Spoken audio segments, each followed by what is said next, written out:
Let's take a look at the Dyna Lowrider S, customized for the annual 2017 Biker Build-Off. Check this one out. The FXDLS comes out of the factory with the awesome Screamin' Eagle 110 engine, a real torque monster. The wheels were disassembled for powder coating, and the shocks were disassembled to powder coat the springs only.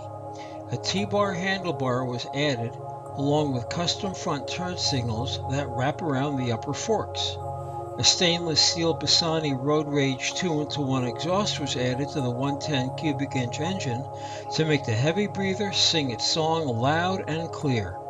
The tank was debadged for a smooth yet sinister look. Come in, check it out, and roll home with this unique customized motorcycle.